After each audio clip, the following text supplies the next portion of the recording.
Amén. Amén, hermanos. Dejamos el tiempo con nuestro hermano Abner. Hola hermanos, bienvenidos al culto de hoy y pues es un placer volver a estar aquí en la congregación después de 2 domingos de no estar.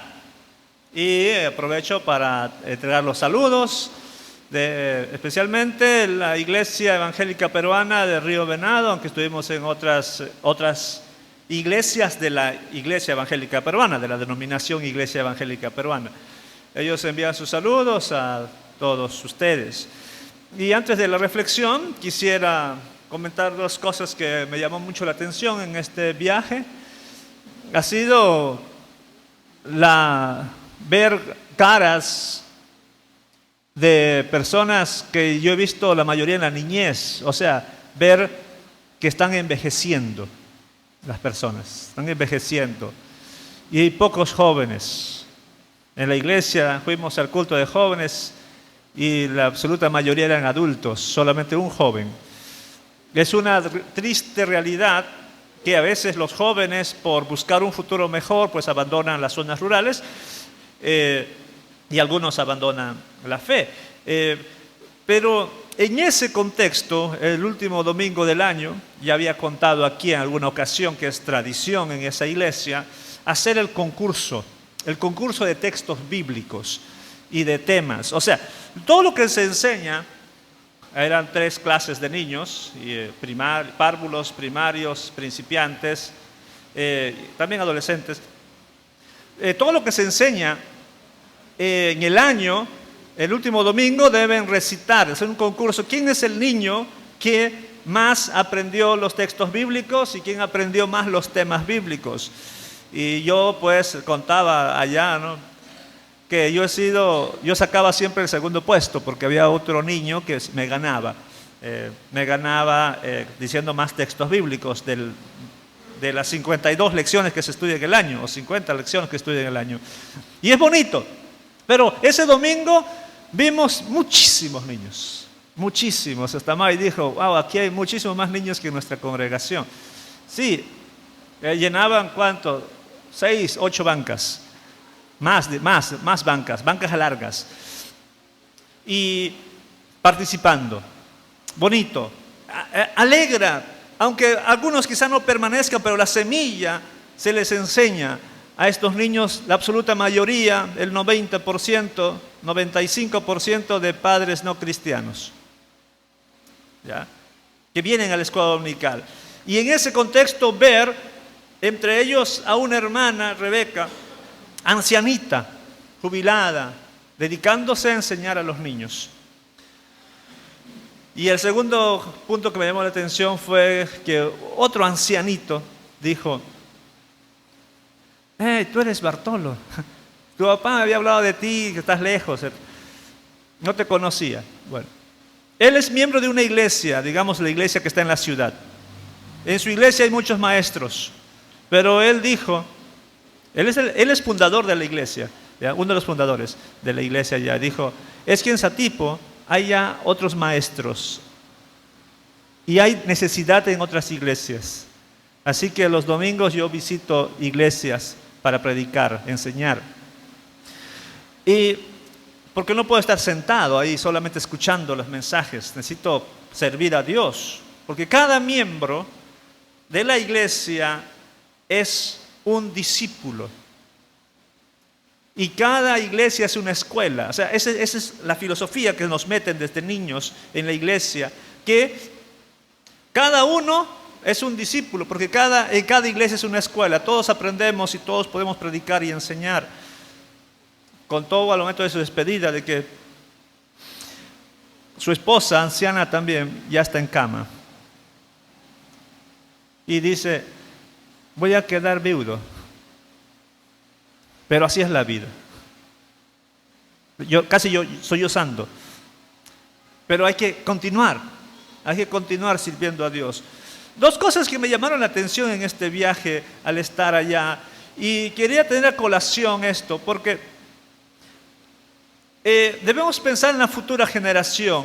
Aunque nosotros ya estemos envejeciendo, hay que pensar en quiénes van a quedar en la iglesia.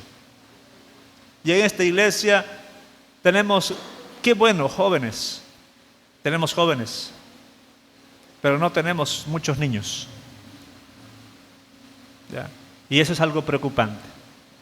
Y dos, traigo a colación lo que conté para que cada uno pudiera a futuro pensar, yo también debo servir a Dios. Y no es solamente en mi iglesia, puedo buscar así espacios ministeriales en mi barrio, en mi casa, predicar, enseñar quizá allí a otras personas, espacios ministeriales. ¿Por qué? Porque todos estamos llamados a servir al Señor. Muy bien, solamente quiero leer Gálatas, por favor, vamos a Gálatas. Gálatas capítulo 5. Versículos 13 al 15. Y a relacionarlo con Año Nuevo, primer domingo del año. Gálatas capítulo 5, versículos 13 al 15. Dice así: porque vosotros, hermanos, a libertad fuisteis llamados, solamente que no uséis la libertad como ocasión para la carne, sino servíos por amor los unos a los otros. Porque toda la ley en esta sola palabra se cumple: amarás a tu prójimo como a ti mismo. Pero si os mordéis y os coméis unos a otros, mirad que también no os consumáis unos a otros. Amados hermanos, el apóstol Pablo a lo largo de los versículos anteriores estaba hablando de la superioridad de la fe en comparación con las obras de la ley, que somos salvos por la fe. Pero hay predicadores, maestros en ese tiempo que decían, no es suficiente la fe, hay que hacer obras para ser salvo. Y aquí, amados hermanos, estamos viendo que el hacer énfasis en la libertad que tenemos puede ser perjudicial. Porque algunos hermanos pueden tomar esto como libertinaje. Ahora bien, la gracia de Dios es grande, Él nos perdona, Él nos bendice de muchas formas, pero si se toma esto como libertinaje para pecar, déjame decirle que quizá no sea un verdadero cristiano. No tomen su libertad en Cristo para pecar. En Año Nuevo disfrutamos de esas bendiciones de Dios. Recordamos cuán bueno ha sido Dios el año 2024. Sus bendiciones han sido grandes a pesar de pruebas, dificultades que quizá nos han venido. La gracia de Dios ha sido grande.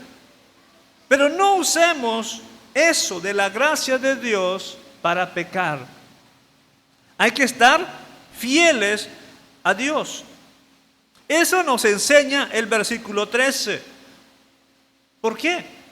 Porque algunos han entendido mal a Pablo. Han entendido mal a Pablo. Han dicho, por gracia somos salvos.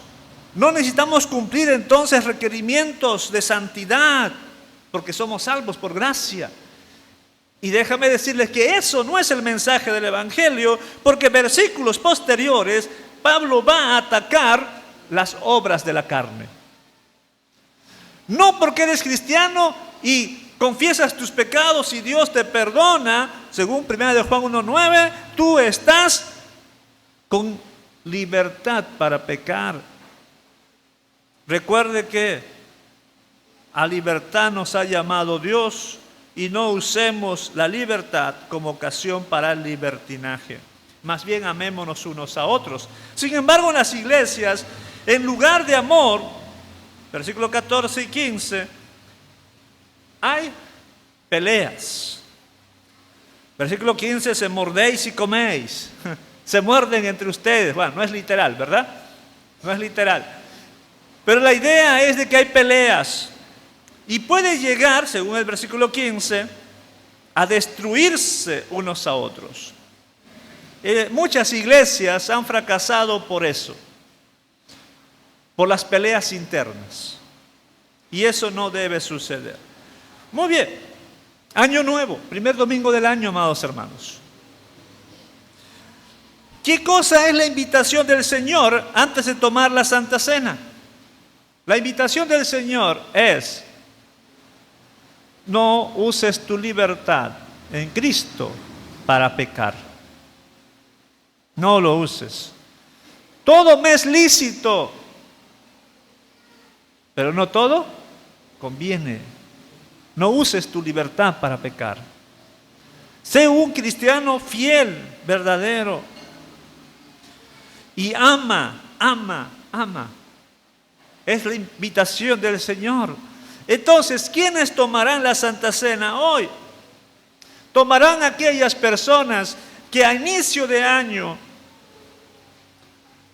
a inicio de este 2025, no toman su libertad para pecar. O sea, viven en libertad en Cristo, pero no en libertinaje. No en libertinaje. Y dos, quienes aman.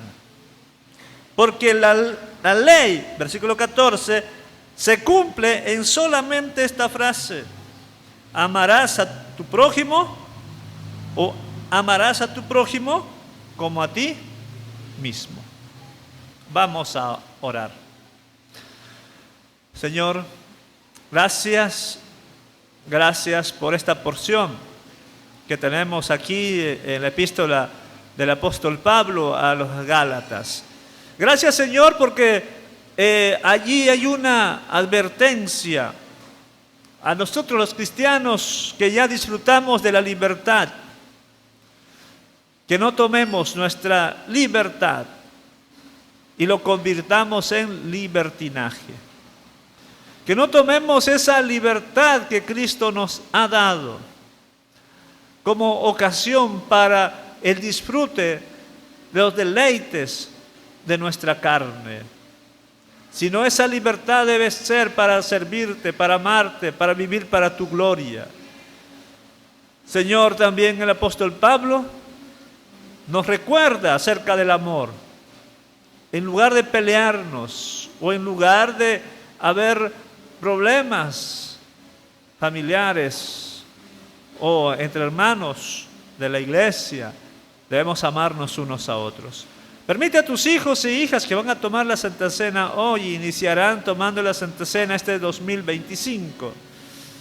Permite que ellos, Señor, vivan y disfruten su libertad y que amen.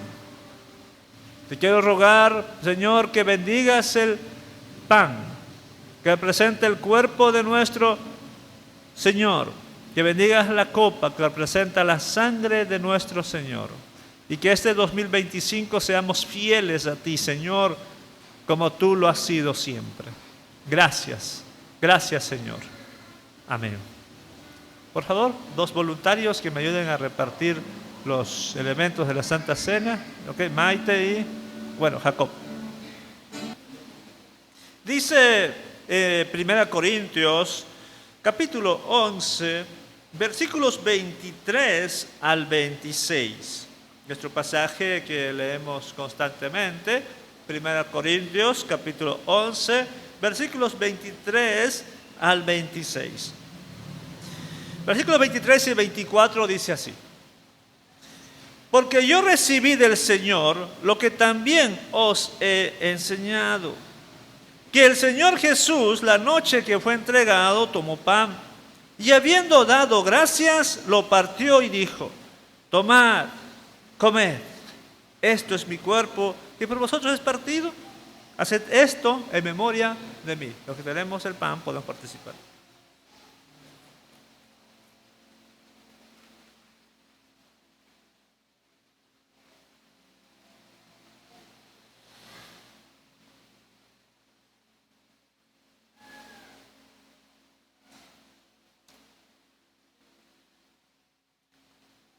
Versículo 25. Asimismo, tomó también la copa, después de haber cenado, diciendo: esta copa es el nuevo pacto en mi sangre. Haced esto todas las veces que la bebiereis en memoria de mí. Los que tenemos la copa podemos servirnos.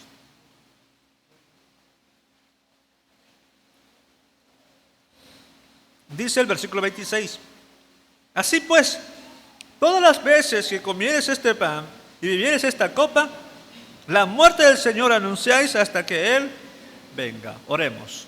Señor, muchas gracias porque nos permites tomar esta primera Santa Cena del año. Gracias, Señor, por tus hijos, por tus hijas que lo han hecho. Y en tu gracia, en tu misericordia, Señor, danos el privilegio de que todo el 2025 y lo que venga después, seguir tomando la cena, seguir obedeciendo este mandato fielmente.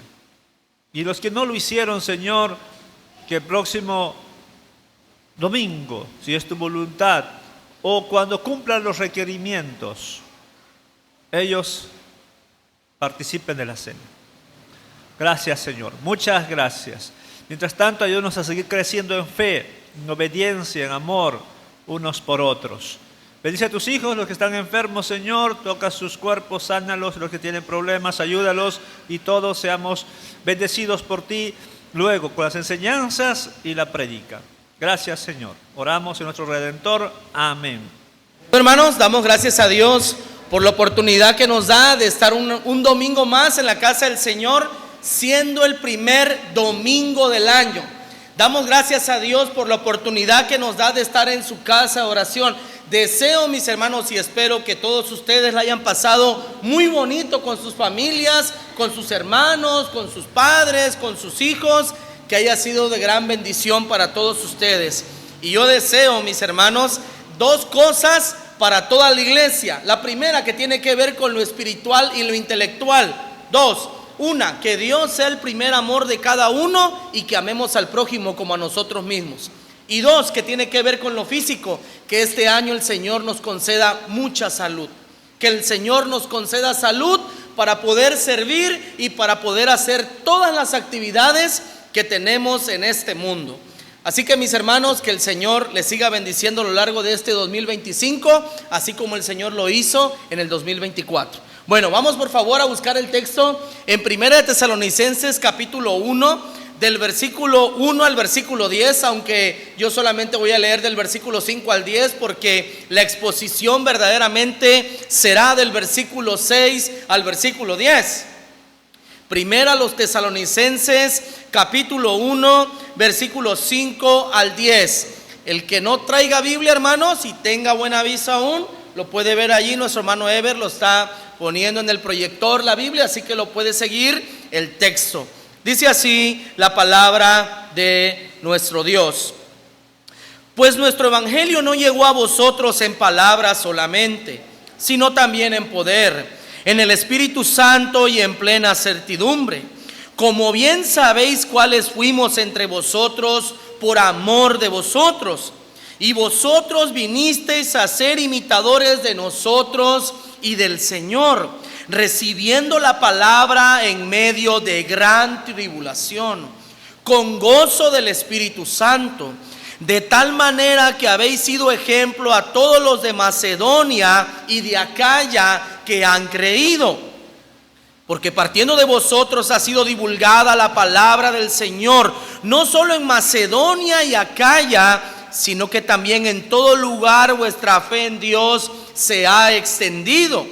De modo que nosotros no tenemos necesidad de hablar nada, porque ellos mismos cuentan de nosotros la manera en que nos recibisteis y cómo os convertisteis de los ídolos a Dios, para servir al Dios vivo y verdadero, y esperar de los cielos a su Hijo, al cual resucitó de los muertos, a Jesús, quien nos libra de la ira venidera. Mis hermanos, los pasados 2 domingos estuvimos hablando acerca de cómo planear tener un año bendecido de manera personal y de manera familiar. Pero en este primer domingo me gustaría que meditáramos de manera eclesiástica cómo llegar a ser en este año una iglesia que agrada al Señor. Por decirlo así, mi hermano, si tú eres un verdadero creyente, eres un verdadero hijo de Dios, y quieres servir a Dios en espíritu y en verdad, creo que alguna vez tú te has preguntado, te has hecho esta pregunta: ¿cómo luce una iglesia que verdaderamente está haciendo la voluntad de Dios? ¿Cómo agrada? ¿Cómo luce una iglesia que está haciendo la voluntad de Dios? Bueno, en nuestros días existen miles y millones de iglesias que pretenden agradar al Señor poniendo más comodidades, poniendo luces, cantantes, danzantes, obras de teatro para agradar o hacer la voluntad de Dios. La pregunta es: ¿eso agrada al Señor? Eso es algo que no es tan central. Bueno, lo que nos compete a nosotros: ¿será que nuestra iglesia, Comunidad de la Gracia, está haciendo la voluntad del Señor? No totalmente, pero sí buena parte de aquello, y lo voy a demostrar en algunos minutos. Mi hermano, si tú eres miembro de esta iglesia, tú debes de amar esta iglesia y debes de preocuparte si esta iglesia verdaderamente está hallando gracia delante de Dios, si esta iglesia está haciendo la voluntad del Señor. Pero ¿a dónde acudimos? ¿Cuál es el estándar que nosotros debemos, o que la Biblia nos pone, mis hermanos? Es la iglesia, los tesalonicenses. Esta iglesia, mis hermanos, es una iglesia digna de imitar. Y yo espero que estos 4 puntos mayores que nos va a enseñar esta carta a los tesalonicenses, usted y yo la practiquemos a lo largo del año. Porque la iglesia, Comunidad de la Gracia, la iglesia local, es usted y soy yo. Somos nosotros somos la iglesia de Dios. Así que por lo tanto meditaremos bajo el tema titulado: la iglesia de Tesalónica, una iglesia digna de imitar. ¿Y por qué era digna de imitar? Primer encabezado lo encontramos en el versículo 6. Y es que la iglesia de Tesalónica era una iglesia digna de imitar, versículo 6, porque imitaba los buenos ejemplos. La iglesia tesalónica era una iglesia digna de imitar porque imitaba los buenos ejemplos. Noten lo que dice el versículo 6: y vosotros vinisteis a ser imitadores de nosotros y del Señor, recibiendo la palabra en medio de gran tribulación, con gozo del Espíritu Santo. Mis hermanos, la iglesia de Tesalónica era una iglesia que imitaba ni más ni menos que la fe de los apóstoles, la fe del apóstol San Pablo. Mis hermanos, Pablo en su carta de Corintios, 1 Corintios 4:16, Pablo dice: imítenme a mí. Y luego en 1 Corintios capítulo 11 versículo 1 dice: sed imitadores de mí, así como yo imito a Cristo. Imagínense el tremendo desafío que tenía Pablo al decir estas palabras, porque Pablo estaba plenamente convencido que él estaba imitando a Cristo. Mis hermanos, Pablo era un hombre común. No existen los grandes hombres, existen hombres comunes, porque el gran apóstol Pablo, mis hermanos, fue redimido y salvado por ese mismo Dios que te salvó a ti y me salvó a mí. Mis hermanos, el apóstol Pablo entendió lo que es el verdadero discipulado.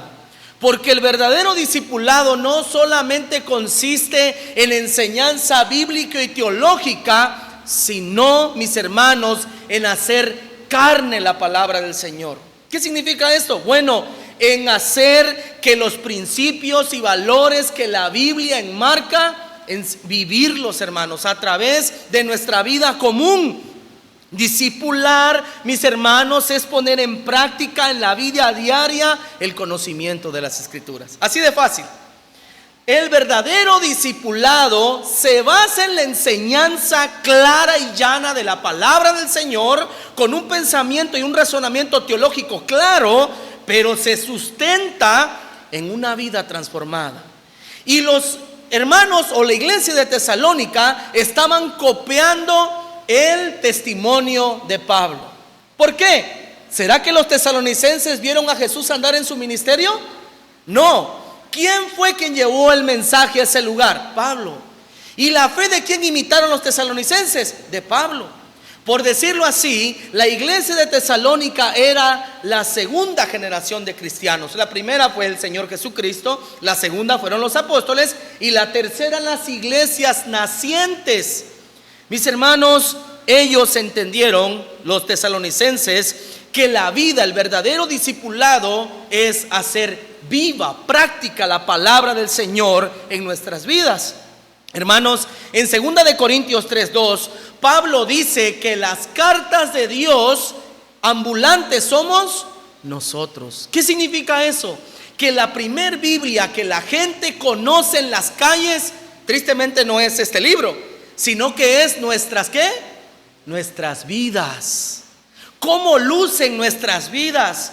¿Será que cuando las personas te ven a ti, te ven a ti, te ven a ti y me ven a mí, dicen: algo tiene ese hombre, algo tiene esta mujer de diferente, porque irradia paz, irradia sabiduría, irradia perdón? ¿O qué dicen de nosotros, mis hermanos? El apóstol Pablo entendió claramente, mis hermanos, que un verdadero discipulado era hacer viva la palabra del Señor, imitando el modelo de nuestro Señor Jesucristo y dejándoselos claro a los tesalonicenses que tenían que imitar su fe, que tenían que imitar su comportamiento. En la carta a los Hebreos, capítulo 13, versículo 7 dice: considerad a vuestros pastores que os hablaron la palabra del Señor y consideren cuál haya sido su conducta y el resultado de su fe.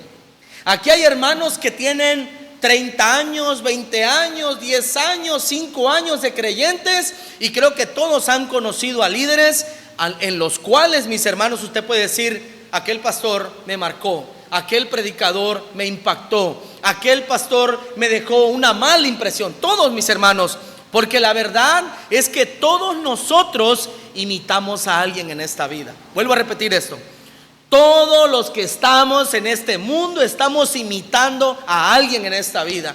Y yo oro con todo mi corazón que ese alguien a quien nosotros queremos imitar sea nuestro Señor Jesucristo. Sea nuestro Señor Jesucristo, porque así como todos queremos imitar a alguien o algo, también somos buenos o malos ejemplos de los que nos rodean.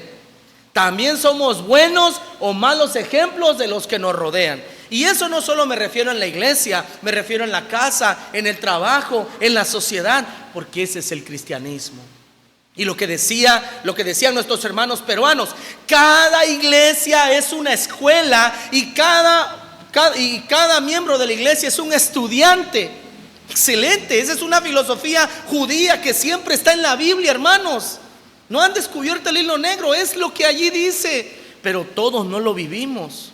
No lo queremos vivir, lo ignoramos, mis hermanos.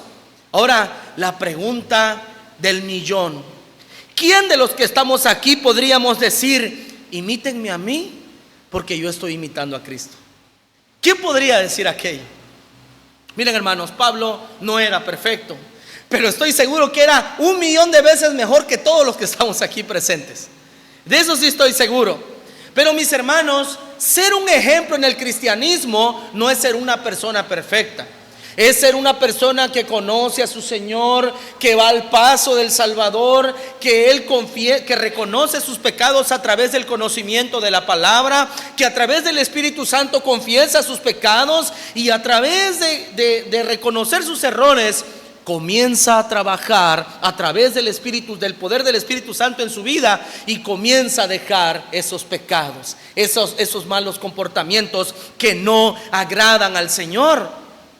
Y tal vez alguien aquí diga: no, pues aquí los únicos que deben de ser ejemplo es el hermano Víctor, el hermano Abner, el hermano Javier, que son los que predican.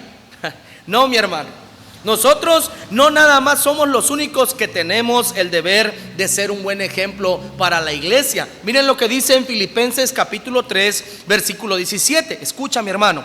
Hermanos, global, la iglesia: hermanos, sed imitadores de mí, vuelve a decir el apóstol Pablo, y mirad a los que así se conducen según el ejemplo que tenéis en nosotros. Mis hermanos, en la iglesia debe de haber ejemplos dignos de imitar. Mis hermanos, si esta iglesia, a ver, voy a hacer más personal la pregunta. Si en esta iglesia todos los miembros se parecieran a ti, ¿cómo sería esta iglesia, Comunidad de la Gracia? ¿Cómo sería? ¿Sería un lugar lleno de puntualidad, de amor, de perseverancia, de perdón? ¿O sería todo lo contrario? Ponte a pensar. Si esta iglesia se pareciera a mí, ¿cómo sería esta iglesia? ¿Cómo serían cada uno de los clones que están sentados en las bancas? ¿Serían flojos? ¿Serían responsables? ¿Amarían al Señor o solo por conveniencia? Etcétera, etcétera, etcétera. ¿Cómo sería la iglesia, Comunidad de la Gracia, si todos se parecieran a mí? Hermanos, este mandato de ser ejemplos es para todos, para los líderes, para los hombres, para las mujeres, para los jóvenes. Dios demanda que nosotros seamos buenos ejemplos en todo momento. Mis hermanos, Dios quiera que en algún momento de nuestras vidas todos podamos decir como Pablo: imítenme a mí, así como yo imito a Jesús. De verdad, hermanos, es el estándar que nosotros debemos de alcanzar por la gracia y la misericordia del Señor. En Tito, uno de los pasajes que nuestras hermanas estuvieron estudiando todo el año pasado, en Tito capítulo 2, le va a decir a las mujeres del versículo 3 al 5 que deben de ser ejemplo, no solo a las ancianas, sino también a las más jóvenes, que incluyen a las que están entrando a la etapa de la adultez. Noten lo que dice: las ancianas asimismo sean reverentes en su porte, no calumniadoras, no esclavas del vino, maestras del bien, que tengan un buen comportamiento espiritual, intelectual, familiar, de todo, hermanos. Luego dice que enseñen a las mujeres jóvenes a amar a sus maridos y a sus hijos. Y luego dice, a ser prudentes, castas, cuidadosas de su casa, buenas, sujetas a sus maridos, para que la palabra de Dios no sea blasfemada. Y las hermanas que estuvieron aquí en el día de la graduación saben la prédica que hice. Y mis hermanos, es cosa seria en la mujer también, aunque no se le permita ser la líder de la iglesia, porque eso es un lugar reservado solo para los varones, porque el modelo de autoridad que Dios hizo en el hogar, donde puso al hombre como cabeza, es lo mismo que él hace en la iglesia. Él no se va a contradecir. Y ese mismo modelo exige que las mujeres, mis hermanos, ancianas, jóvenes, de 30 a 40 años, Dios demanda, mis hermanas, que ustedes sean un buen ejemplo en todo momento y en todo lugar. En 1 de Timoteo capítulo 4 versículo 12, Pablo le dice a Timoteo: sé que nadie tenga en poco tu juventud, sino sé ejemplo de los creyentes en conducta, amor, pureza, fe. Hermanos jóvenes, también ustedes tienen el deber de ser ejemplos. Aunque sabemos que Timoteo no era un joven como Eber, como Jacob de 20 años, porque él tenía más de 30, pero le está haciendo un llamado a un joven.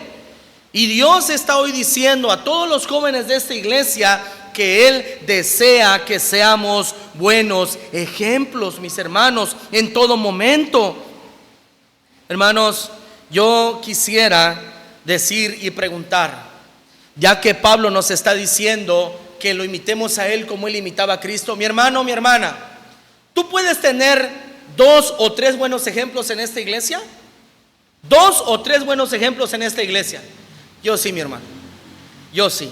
Tengo hermanos que son hermanos y hermanas que son ejemplos de servicio, de amor, de perdón, de ser dadivosos, de estar siempre al pendiente de la obra. Yo tengo ejemplos en esta iglesia en los cuales me retroalimento y en los cuales trato de poner la mirada para que a través de ellos yo pueda decir: Señor, grandes son tus bendiciones, grande es tu fidelidad. Mis hermanos, necesitamos ser una iglesia que imita los buenos ejemplos. Mi hermano, si tú admiras a un hermano de esta iglesia, una hermana, o un hermano, un predicador de fuera, hoy con el internet, con las redes sociales, si le admiras, imita su fe. Si él es fiel, sé fiel. Si él es un buen estudiante de la palabra, sé tú también. Si él o ella es dadivoso, tú también puedes. Miren, hermanos, hay una filosofía de vida en los japoneses que dicta de la siguiente manera. Miren cómo piensan los japoneses. Ellos dicen y piensan de esta manera tan sencilla: si aquella persona pudo, yo también lo puedo hacer, porque es igual que yo, es un ser humano. Y luego dicen: si nadie ha podido, yo voy a ser el primero que lo voy a hacer. Eso, mis hermanos, habla de por qué Japón es como es a nivel de nación, a nivel de tecnología, a nivel de compromiso y otros valores. Mis hermanos, así debemos ser también nosotros los creyentes. Si un hermano es fiel, si un hermano es dadivoso, si un hermano está aquí siempre, imita su fe. Tú también tienes el poder y la capacidad para hacerlo. Y si tú dices: no hay ningún buen ejemplo, bueno, sé tú el primer ejemplo, mi hermano. Sé tú el primer ejemplo. Sé tú, mi hermana, el primer buen ejemplo en la iglesia. Pero, mis hermanos, los tesalonicenses, la iglesia de Tesalónica, no solo imitaba los buenos ejemplos, sino que también recibía la palabra en medio de gran tribulación. Ellos recibían la palabra en medio de gran tribulación. Es un subpunto, no es otro punto mayor, hermano, lo quiero dejar en claro. La segunda parte del versículo 6 dice: recibiendo la palabra en medio de gran tribulación con gozo del Espíritu Santo. Mis hermanos, la iglesia de Tesalónica era una iglesia que tenía gozo en medio de la persecución. Porque usted, se lo voy a dejar de tarea, lea el libro de los Hechos capítulo 17, y allí verá cómo el apóstol Pablo y cómo los miembros de la iglesia y los líderes fueran grandemente perseguidos por su fe. Fueron acusados de sedición porque decían ellos vienen predicando otro rey que dicen que es Jesús y que no es el César. Y por eso, mis hermanos, ellos podían conocer la muerte, solamente por eso. Entonces, mis hermanos, la iglesia de Tesalónica estaba sufriendo persecución, pero ellos tenían gozo de Dios. Pero ¿cómo nosotros podemos tener ese gozo? Allí mismo, imitando la fe y teniendo el gozo del Espíritu Santo en nuestros corazones. ¿Qué dice Gálatas capítulo 5 versículo 22? Mas el fruto del Espíritu es amor, gozo, paz. Entonces, ese gozo que viene a la iglesia para que permanezca firme en la palabra, mis hermanos, solamente puede ser logrado a través del poder de nuestro Salvador. Mis hermanos de Comunidad de la Gracia, necesitamos el gozo de Dios en nuestras vidas para estar firmes al Señor Jesucristo como iglesia y como familias. Punto número 2, segundo encabezado. ¿Por qué la iglesia de Tesalónica era una iglesia digna de imitar? Punto número 2, lo encontramos del versículo 7 al versículo 8. Y es que la iglesia de Tesalónica era una iglesia misionera. La iglesia de Tesalónica era una iglesia misionera, una iglesia evangelizadora. Noten lo que dice el versículo 7. De tal manera que habéis sido ejemplo a todos los de Macedonia y de Acaya que han creído. Hermanos, en pocas palabras, estos hermanos de Tesalónica eran un buen ejemplo para toda Grecia, porque eso es lo que significa Acaya y Macedonia, el sur y el norte de Grecia.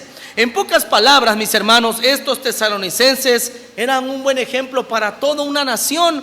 Estos creyentes, por decirlo así, dejaban huella en los que los conocían. En pocas palabras, ellos decían: estos sí son verdaderos cristianos. Estos sí son verdaderos cristianos. Mis hermanos, esta iglesia de Tesalónica compartía el evangelio a diestra y siniestra. Versículo 8: porque partiendo de vosotros ha sido divulgada la palabra del Señor, no solo en Macedonia y Acaya, sino que también en todo lugar vuestra fe en Dios se ha extendido, de modo que nosotros no tenemos necesidad de hablar nada. Noten, nada. Si las iglesias locales cumpliéramos fielmente como lo hizo la iglesia de Tesalónica, no habría necesidad de enviar misioneros. No habría necesidad. Pablo dice: nosotros ya no tenemos nada que llegar a hacer a Tesalónica de manera local, porque ustedes han sido un buen ejemplo. Nosotros ya no tenemos que ir a una misión nacional, lo que es Grecia, porque ustedes también han predicado allí. Nosotros tampoco tenemos que ir más lejos, porque ustedes todo lo han llenado con su buen comportamiento y con la palabra del Señor. Qué tremenda iglesia era la iglesia de Tesalónica. Hermanos, ¿recuerdan un pasaje muy conocido en el libro de los Hechos? Hechos capítulo 1, versículo 8. El Señor Jesucristo dijo que los buenos creyentes iban a ser capaces de poner este versículo en marcha en sus vidas. Dice: pero recibiréis poder cuando haya venido sobre vosotros el Espíritu Santo, y me seréis testigos en Jerusalén y en toda Judea. Eso es de manera local. En Samaria de manera nacional, y hasta lo último de la tierra, o sea, de manera nacional.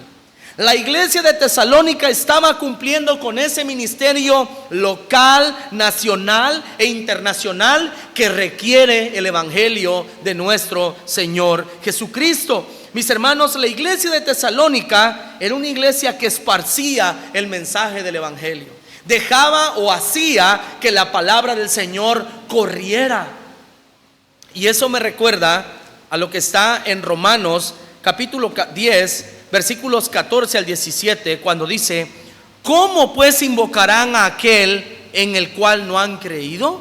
¿Y cómo creerán en aquel a quien no han oído? ¿Y cómo oirán sin haber quien les predique? ¿Y cómo predicarán si no fueran enviados? Como está escrito: cuán hermosos son los pies de los que anuncian la paz, de los que anuncian buenas nuevas. Mas no todos obedecieron al evangelio, pues Isaías dice: Señor, ¿quién ha creído a nuestro anuncio? Y luego dice el versículo 17: así que la fe es por el oír, y el oír por la palabra de Dios. Y esto lo estaba haciendo la iglesia de Tesalónica una y otra vez, de manera local, de manera nacional y de manera internacional. Esta iglesia de Tesalónica era un verdadero ejemplo para las iglesias de todas las edades, mis hermanos. La iglesia de Tesalónica entendieron muy bien que el mandato de predicar la palabra del Señor no es algo opcional, es un mandato, mis hermanos. Es un mandato para todas las iglesias. Es la única manera posible de hacer que el evangelio corra y que la iglesia siga viva. Vuelvo a repetir esto. Predicar el evangelio es un mandato puesto por nuestro Señor que permite que la iglesia siga viva. Si nadie predica el evangelio, ¿qué va a pasar con las iglesias? Morirán. No habrán nuevos creyentes. Y decía Abner: en Perú habían muchos niños. Yo ya hice mi trabajo. Aquí hay muchos que no lo están haciendo. Yo ya puse mi granito de arena, ¿verdad? Eso no me cae a mí, le cae a los que todavía ya tienen edad y no tienen hijos, ¿verdad? Yo sí estoy haciendo mi trabajo. Bueno, también el reproducirnos, eso también, mis hermanos, hace que sigan próximas generaciones. Pero más que reproducirnos, deberíamos también de reproducirnos espiritualmente. Compartir el evangelio, predicar la palabra del Señor y saber que es un mandato de todo cristiano. Porque si no hay nuevos creyentes, no hay iglesias vivientes.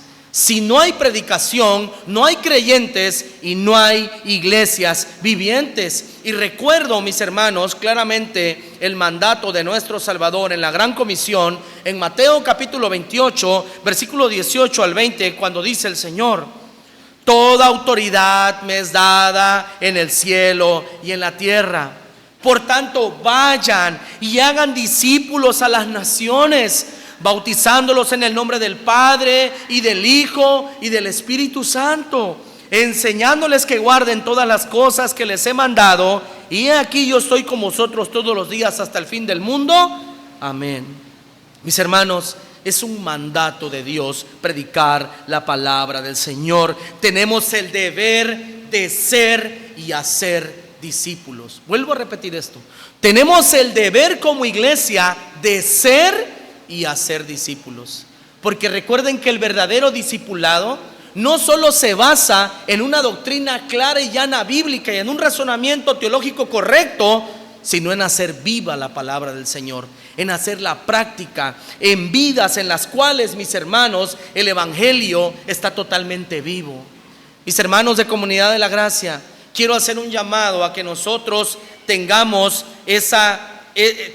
presente ese mandato de nuestro Dios de ir y hacer discípulos a las naciones. De manera local, o sea, con nuestra casa, nuestros hijos, nuestro cónyuge, nuestros familiares, de manera nacional, a donde vayamos, a donde el Señor nos permita ir. Y si el Señor lo permite, de manera internacional, a donde Dios te quiera llevar, a donde Dios quiera ponerte a hacer, mis hermanos, que tú prediques el Evangelio en todo momento, como lo hacía la iglesia de Tesalónica. Tercer encabezado, mis hermanos. La iglesia de Tesalónica era una iglesia ejemplo porque luchaba arduamente contra la idolatría. La iglesia de Tesalónica luchaba contra la idolatría. Versículo 9, noten lo que dice el texto. Volvemos a 1 Tesalonicenses 1:9. Dice: porque ellos mismos cuentan de nosotros, de la manera en que nos recibiste y de cómo te convertiste de los ídolos a Dios, para servir al Dios vivo y verdadero. En pocas palabras, este texto nos está diciendo que los tesalonicenses, antes de ser creyentes, eran adoradores de los dioses romanos. En pocas palabras, de ídolos. Hermanos, quiero que entiendan la seriedad de esto. En aquella sociedad del primer siglo, la adoración a los ídolos era parte fundamental de la vida personal, de la vida familiar y de la vida nacional. Vuelvo a repetir eso. En el primer siglo en Tesalónica era cosa seria, de manera personal, de manera familiar y de manera nacional, que se adorara al Dios greco-romano. Mis hermanos, porque todo lo bueno o todo lo malo que pasaba a una persona, a una familia, a una nación, tenía que ver con la adoración de ese ídolo. Así eran las creencias en aquellos días. Hermanos, la adoración constituía en que cada ídolo tenía su panteón, o sea, su templo en cada ciudad, y allí era adorado. Allí era adorado. Renunciar a adorar a este ídolo era considerado como alta traición. Si los hermanos, al creer el mensaje de Jesucristo y llegaban: no, yo ya no voy a comer esa comida sacrificada para algún dios grecorromano. Oye, pero yo le pedí que él te sanara cuando eras pequeño. Oye, va a venir la maldición sobre esta familia. Y si después de esa acción venía un mal sobre esa ciudad, ¿a quién creen que culparon? ¿A quién creen? A los infieles que no estaban adorando en el panteón, que servían a un tal Jesús. Y estos hombres y estas mujeres estaban exponiendo su vida por el servicio a Dios. Era algo serio, mis hermanos, la adoración de ídolos en el primer siglo. Dejar todas estas prácticas era algo casi imposible. Casi imposible. Solamente el poder de Dios y una verdadera conversión lo podían lograr. ¿Por qué? Porque la idolatría estaba arraigada en lo personal, en lo familiar, en lo nacional, en la sociedad. Aún las instituciones grecorromanas adoraban a sus ídolos. Era muy difícil que una persona saliera de ese círculo vicioso, de ese círculo de pecado. Pero mis hermanos, gracias al Evangelio de Jesús, gracias a la labor del apóstol Pablo, porque ellos conocieron a Jesús y dejaron todo eso. Ellos se apartaron de la idolatría. No solo dejaron esa práctica, sino que comenzaron a servir al único Dios, al verdadero Dios, porque todos los demás son imaginación de hombres, son pensamientos de hombres, mis hermanos, vanidad simplemente. Hermanos, esto representa un cambio total en la vida, y esto se logra solamente al conocer al verdadero y único Dios. Y mis hermanos, en el Salmo 115, versículo 1 al 8, dice algo bien interesante. Salmo 115, del versículo 1 al 8, dice: no a nosotros, oh Jehová, no a nosotros, sino a tu nombre da gloria, hermanos, noten lo profundo de esto. No a nosotros, oh Jehová, no a nosotros, sino a tu nombre da gloria. Esto es algo serio, hermanos, algo profundo. Porque han de decir las gentes, ¿dónde está ahora su Dios? Nuestro Dios está en los cielos. Todo lo que quiso ha hecho. Y noten cómo cambia con los ídolos. Los ídolos de ellos son plata y oro, obra de manos de hombres. Tienen boca, mas no hablan. Tienen ojos, mas no ven. Orejas tienen, mas no oyen. Tienen narices, mas no huelen. Manos tienen, mas no palpan. Tienen pies, mas no andan. No hablan con su garganta. Y termina diciendo, semejante a ellos son los que los hacen, y cualquiera que confía en ellos. Tremendo, hermanos. Esto lo conocieron los tesalonicenses. Y fue así que lograron salir de esa idolatría que estaba arraigada en las familias, en la sociedad, en los trabajos, en la vida nacional. Por eso dice, mis hermanos, de cómo se convirtieron de los ídolos a Dios para servir al Dios vivo y verdadero. Ahí tenían el panteón de Zeus. Allí tenían el panteón de Zeus. Y todos ellos, mis hermanos, habían dejado todo aquello por seguir al único Rey, a Jesús, nuestro Salvador. Mis hermanos, hoy todos los que estamos aquí presentes, o la gran mayoría, no tiene problemas con la idolatría de un muñeco, ¿verdad? Creo que nadie tiene ningún problema con eso. Pero mis hermanos, los ídolos no son solamente las estatuas hechas de barro, de oro o de piedra. Nosotros tenemos hoy que luchar contra los ídolos de nuestro corazón. Vuelvo a repetir esto. Tenemos que luchar contra los ídolos de nuestro corazón. Porque un ídolo es todo aquello que ocupa el primer lugar en nuestras vidas. Un ídolo es aquello que ocupa el primer lugar en nuestras vidas, el cual solo le pertenece a nuestro Dios. Solo le pertenece a nuestro Dios. Si tú amas a tu esposo, a tu esposa, a tus hijos, tu trabajo, tu dinero, tu reputación, tus hermanos, tus padres, más que a Dios, esos son ídolos. Y si tú mismo te pones por encima de Dios, tú eres un ídolo. ¿Y saben qué hace Dios con los ídolos? Los quiebra. Rompe esos nichos de ídolos que tenemos. Porque Dios es experto, mis hermanos, en educar a niñas y a niños berrinchudos que tienen como hijos. Así lo hace Dios. Dios rompe los ídolos. Él no consiente a nadie. Él no es mesero de nadie, mis hermanos. Nuestro Dios, como dice el Salmo 115, a tu nombre sea dada la gloria, Señor. No a nosotros, sino a ti. Mis hermanos, usted tal vez hoy, gracias a Dios, ya no se arrodilla ante una imagen. Pero ¿qué tal usted se arrodilla ante los ídolos que hay en esta sociedad? Porque sí nos impacta, ¿no? Conocer que en el primer siglo exigían que todos adoraban a ese ídolo que estaba en el panteón. Pero ¿qué tal hoy? ¿Qué tal hoy, mis hermanos? Hoy también la sociedad tiene muchos ídolos. ¿Y qué está pasando con los cristianos? ¿Qué está pasando con nosotros? Estamos siendo absorbidos por esos ídolos. Estamos siendo absorbidos, mis hermanos. Esta sociedad se inclina ante los ídolos del dinero. Del dinero. De tener más y más y más y más. Miren, hermanos, en la historia de Jacob y Esaú hay algo bien interesante. Cuando Jacob regresa para encontrarse con su hermano, mis hermanos, él le manda muchos presentes.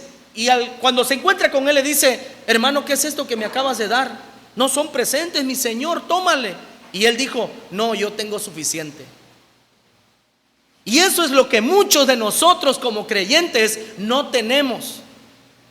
Hermanos, ganamos bien, nos va bien en nuestro negocio, nos va bien en nuestro trabajo, pero si nos ofrecen más horas, más trabajamos y más queremos. ¿De verdad? Hermano, te voy a ayudar a pensar un poco claramente. El trabajo debe de ser algo que no solo te reditúa en la bolsa, sino también en el pensamiento. Y no solo en el pensamiento, sino que te dé tiempo de estar con tu familia, con tu Dios, con tu esposa, con tus hijos. Si no eres un esclavo, hermano. Si no te estás cayendo en la idolatría de adorar tu trabajo. Y hoy, mis hermanos, cuando enciendo la televisión o veo el teléfono, puedo ver series de personas que idolatrizan a los doctores, a los abogados, y ahí está yo voy a ser igual que él, todo el tiempo mi trabajo. Está actuando, por el amor de Dios. No seamos débiles de mente, seamos firmes en la palabra. Hermanos, no nos inclinemos a los ídolos que este mundo adora. Ahora yo sé que de repente llegan las vacas flacas a una familia y hay necesidad de trabajar, de que la mujer salga al trabajo, todos trabajando, pero pasará. No caigas en la idolatría del dinero, del poder, de la belleza, hermanas. Eso es para las mujeres, aunque también los hombres, ¿verdad? Pero las mujeres suelen ser más, de verdad, más vanidosas. Está bien que te cuides, que comas bien, está excelente. Pero hermanos, vana es la belleza. Algún día se terminará. ¿Y qué hay dentro? Cuando ya no sirve ese cuerpo, serás tirada a la basura. Porque para eso nada más sirves. Pero si eres una persona que te cultivas, que vives espiritualmente, que eres piadosa, que eres inteligente, hermano, valdrás para siempre. ¿Qué tal también, mis hermanos, la vida de los jóvenes en la libertad sin restricciones? Esta sociedad dice, yo hago porque yo quiero, sí, pero toda acción tiene una consecuencia. Toda acción. Hace algunas semanas platicaba con un joven y decía, es que yo tomo porque mi papá bebe. Sí, pero tu papá se lo gana. Él trabaja, tú no trabajas. Él tiene casa, tú no tienes nada. Eres un arrimado. Ya tienes casi 30 años, deberías de salir. ¿Y por qué? Porque quieren una vida sin restricción. Y ese es un ídolo en esta sociedad. Y en todo lugar se está metiendo. En las casas, en los trabajos y hasta en las iglesias, mis hermanos. Que Dios nos ayude a luchar contra los ídolos de este mundo. Que no caigamos, mis hermanos, en la idolatría que este mundo proclama. Y finalmente, punto número 4. La iglesia de Tesalónica era una iglesia fiel o digna de imitar, porque era una iglesia que esperaba fielmente el retorno de su Salvador. La iglesia de Tesalónica esperaba fielmente el retorno de su Salvador. Versículo 10. Y esperar de los cielos a su Hijo, al cual resucitó de los muertos, a Jesús, quien nos libra de la ira venidera. Mis hermanos, la iglesia de Tesalónica esperaba fervientemente el inminente retorno de Jesús, como también lo hacía el apóstol Pablo. Mis hermanos, la segunda venida de nuestro Señor es un acontecimiento que puede suceder en cualquier momento. Nadie sabe la hora, ni el día, ni el mes, ni el año. Puede ser en un abrir y cerrar de ojos. Y el apóstol Pablo sabía aquello, porque en 1 Tesalonicenses capítulo 4 versículo 16 y 17, escucha las palabras de Pablo. Porque el Señor mismo, con voz de mando, con voz de arcángel y con trompeta de Dios, descenderá del cielo, y los muertos en Cristo resucitarán primero. Pero noten a Pablo, dice, luego nosotros, los que vivimos, los que hayamos quedado, seremos arrebatados juntamente con ellos en las nubes para recibir al Señor en el aire, y así estaremos siempre con el Señor. En pocas palabras, el deseo de Pablo era que el Señor regresase en cualquier momento, al grado que en 1 Corintios capítulo 16 versículo 22, Pablo dice lo siguiente, 1 Corintios 16, 22: el que no amare al Señor Jesucristo sea anatema. El Señor viene. El Señor viene. Maranata, es esa famosísima palabra griega. Maranata, Cristo viene. Hermanos, la segunda venida del Señor es un acontecimiento que nos debe, número uno, de llenarnos de esperanza, de llenarnos de perseverancia en el trabajo de nuestro Salvador, de ser fieles al Señor de manera personal, de manera familiar y también de manera eclesial. En estos 52 servicios de domingo y 52 servicios, bueno, van a ser 51 de miércoles, hermanos, seamos fieles a Dios. Perseveremos en todo momento. Porque te pregunto, hermano, hermana, ¿esperas la venida del Señor como lo hacía el apóstol Pablo? ¿O es algo que cada domingo participas de la cena, pero lees el versículo 26, a saber cuándo va a venir el Señor? No sé. La verdad es que no me importa. No, hermano, espero que no. O peor aún, ¿quieres que el Señor venga o todavía no? Sí, hermano, sí. Porque al venir Cristo, no todo será mejor para nosotros, será muchísimo mejor. Será malo para aquellos que son desobedientes, que no han nacido de nuevo, pero los creyentes será muchísimo mejor estar con Cristo, mis hermanos. Será muchísimo mejor. Será un evento que nos traerá gozo y recompensa, mis hermanos. Finalmente, 6 lecciones que nos deja este pasaje de las Escrituras. 1, mis hermanos, Iglesia de Comunidad de la Gracia. Primera enseñanza que nos deja: debemos de imitar los buenos ejemplos y debemos de ser buenos ejemplos para los demás. 2, debemos de luchar contra los ídolos de nuestro corazón. 3, que seamos una iglesia que permanece predicando el evangelio de nuestro Dios. 4, ser una iglesia llena de discípulos que forman discípulos, mis hermanos. 5, que ama la venida de Cristo a este mundo. Y 6, mis hermanos, desear con todo nuestro corazón que en aquel día, cuando el juez y rey de este mundo se haga presente, la Iglesia Comunidad de la Gracia de manera personal pueda presentarse y decir: gracias, Señor, por tu amor, por tu misericordia y por tu favor. Mis hermanos, que en este año y en todas nuestras vidas, nosotros como iglesia seamos fieles para la gloria de Dios. Oramos. Señor, te agradecemos por tu palabra. Gracias, Señor, por la oportunidad que nos das, Señor, de orar, de encomendar nuestras almas a usted. Señor, te pido por tu pueblo, te pido por tu iglesia a lo largo de este año, Padre, que nos ayudes a ser fieles, que nos ayudes a ser buenos ejemplos como lo fue la iglesia de Tesalónica. Ayúdanos a ser hacedores de tu palabra, Señor, porque te lo pedimos en el nombre de Jesús. Amén y amén.